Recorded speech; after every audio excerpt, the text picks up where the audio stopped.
Los que creyeron que sembrando mentiras y calumnias por doquier iban a desacreditar a nuestro pueblo, se equivocaron.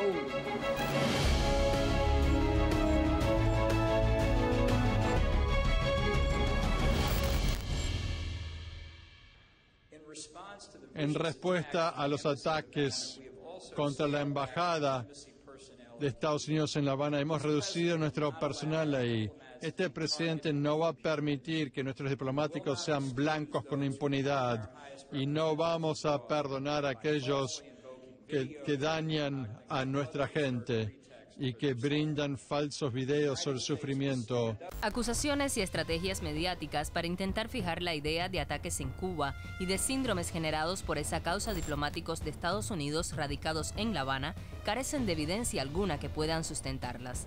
Sin embargo, la administración de Donald Trump justificó su escalada de sanciones contra Cuba, apelando a ataques imposibles de probar científicamente. La embajada estadounidense en Cuba sigue sufriendo la molestia de unos misteriosos ataques acústicos. Quienes nos han escuchado dicen que suenan como un estruendoso coro de grillos. No es un solo sonido, son al menos 20 frecuencias simultáneas.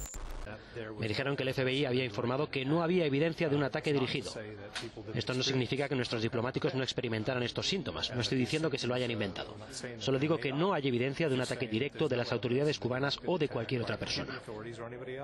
Pero, ¿cómo ha valorado la comunidad científica el discurso de los grandes medios de comunicación sobre este tema? Dijeron que la AP tenía acceso a una grabación de los sonidos que escuchaban en La Habana. Después se demostró que cuando uno analiza adecuadamente ese sonido con las técnicas apropiadas, y esto lo hicieron científicos, por ejemplo, un científico que está ubicado en Estados Unidos, en la Universidad de California, en Berkeley, y otro en el Reino Unido, que correspondía a vocalizaciones de insectos, o sea, de grillos.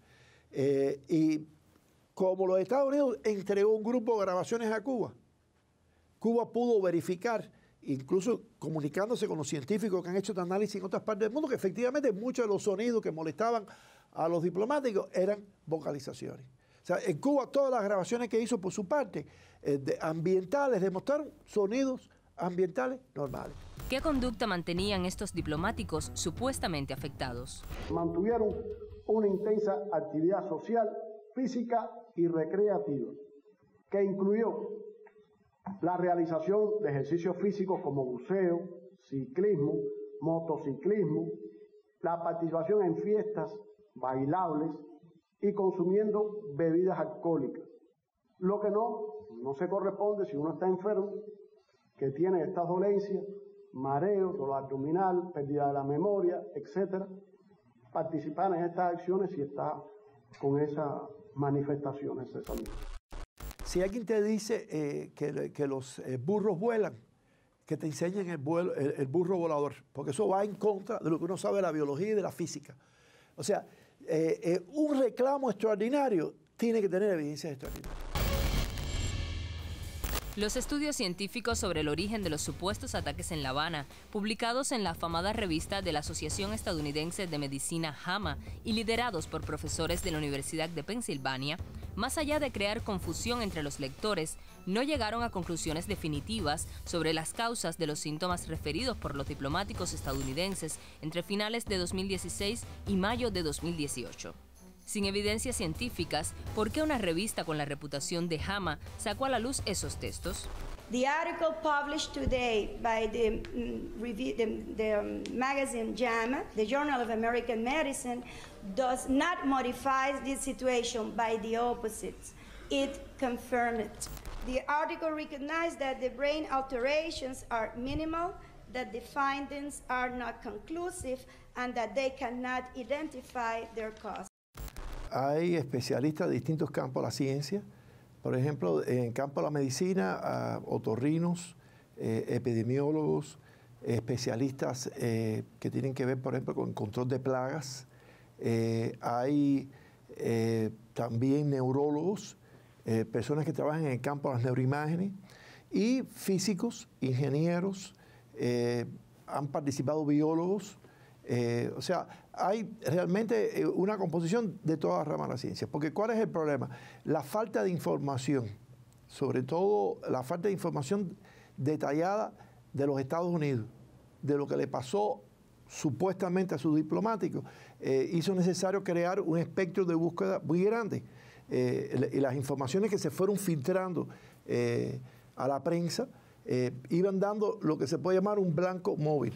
O sea, lo que en un momento dado parecía ser lo más importante, las noticias después lo contradecían y resultaba que era otro tema el que había que investigar. U.S. officials tell CNN they believe a sophisticated device operating outside the range of human hearing could have been placed inside or outside the diplomats' homes. Small country like Cuba, where the government is going to know a lot of things that take place within its borders, they may have more information than we are aware of. We believe that the Cuban government could stop the attacks on our diplomats. Quedó evidenciado que no hay arma sónica que fuera capaz de producir los síntomas que estaban refiriendo los diplomáticos norteamericanos y después los canadienses. Para que una persona, una sola persona en una habitación donde hay 5 o 6 personas haya sido dañada en particular, tendría que estar el ataque dirigido, el ataque sónico, entre comillas dirigido, con la coherencia de un láser. Es decir, el láser sí tiene una coherencia suficiente desde el punto de vista físico para dañar en una habitación a una sola persona, estando la fuente que emite el láser a una determinada longitud. Desde el punto de vista de la onda sonora, es extremadamente difícil generarla con un nivel de exactitud y precisión. La otra cosa es que para generar un arma de ataque sónico, el tamaño de ese dispositivo debiera ser tan grande que hubiera sido visible en todas las zonas, ¿no? Y mucho menos atravesando las paredes de edificios, ¿no? Y además mucho menos dañando las estructuras del cerebro. Si usted emite una onda con una determinada capacidad de poner energía dentro del cerebro, debió haber dejado alguna huella en la parte exterior de la cabeza. Igual, entonces estamos de nuevo en una posición en la que no es sostenible este tipo de denominado ataque, ¿no? Ataque, no. Y sónico, tampoco. Ese término, con el tiempo fue desapareciendo y fue sustituido por el llamado síndrome de La Habana. Este término tampoco para nosotros es válido. Algunos de los médicos de los grupos de investigación de Estados Unidos hicieron declaraciones, por ejemplo, implicando las microondas, y decían que podía ser ataques de microondas, porque tenían la idea del arma en la cabeza. Más de una treintena de científicos y expertos de Estados Unidos, Canadá, Reino Unido y Cuba se reunieron en marzo de 2020 en el Centro de Neurociencias de La Habana para analizar y mostrar resultados de estudios sobre el origen de las afecciones reportadas por los funcionarios estadounidenses. El consenso final: no es correcto ni creíble hablar de una nueva enfermedad o un nuevo síndrome específico que haya afectado a diplomáticos en Cuba. Un síndrome es una colección coherente de síntomas, o sea, que son cosas que siente el paciente y lo refiere, o signos, que es lo que observa el médico, que ocurren de una forma coherente y de una forma que tengan una fisiopatología común, que tengan una base común. Y nada de esto se puede decir que ocurrió con el grupo de personas que lo estaban presentando. Y el término síndrome de La Habana está rechazado por la mayor parte de la comunidad científica internacional. Para progresar y poner fin a la investigación, Cuba insiste en la necesidad de que todas las partes participen en el intercambio científico de información. Nosotros sabemos que hay una prohibición de hablar con Cuba en muchas instituciones sobre este tema. Y hay como si fuera, yo diría, un intento de encubrir todo esto. Yo creo que si esto tuviera una discusión abierta, aparecerían explicaciones más lógicas, pero esas explicaciones más lógicas pondrían en una posición muy difícil a los que al principio de esto empezaron a hablar de que esto era una serie de ataques. Como nosotros vimos cuando fuimos al Departamento de Estado, nos dijeron que la posición oficial del gobierno de Estados Unidos era que eran ataques. No hay tal ataque sónico, no hay tal síndrome de La Habana, sino lo que hay es personas que en determinado momento sintieron determinados síntomas, tuvieron probablemente algún problema de salud, y que una de las explicaciones que se manejó en este evento es de que pudo haber sido un proceso de transmisión de sensaciones producto de que intercambiaron, es decir, se generó un ambiente en el cual le están diciendo a las personas están siendo atacados probablemente, y entonces esas personas sintieron realmente que estaban siendo atacadas o sintieron síntomas. Si hay un ambiente de temor y si hay la idea de que tu propio gobierno te está diciendo que estabas ataques y reciben instrucciones de los diplomáticos, que eso lo hemos visto en la prensa, de que se tienen que separar de las paredes, separar de las ventanas, que tienen que tomar un conjunto de medidas. Eso induce, fíjense, son figuras de autoridad lo que le están diciendo, médicos que le están diciendo que ellos tienen algo misterioso que no saben lo que es. Eso puede llevar a las personas que se sientan peor. Los diplomáticos canadienses que refirieron presentar síntomas de salud en el mismo periodo y especialistas de ese país han colaborado con los científicos cubanos y han brindado información importante para llegar a conclusiones de rigor.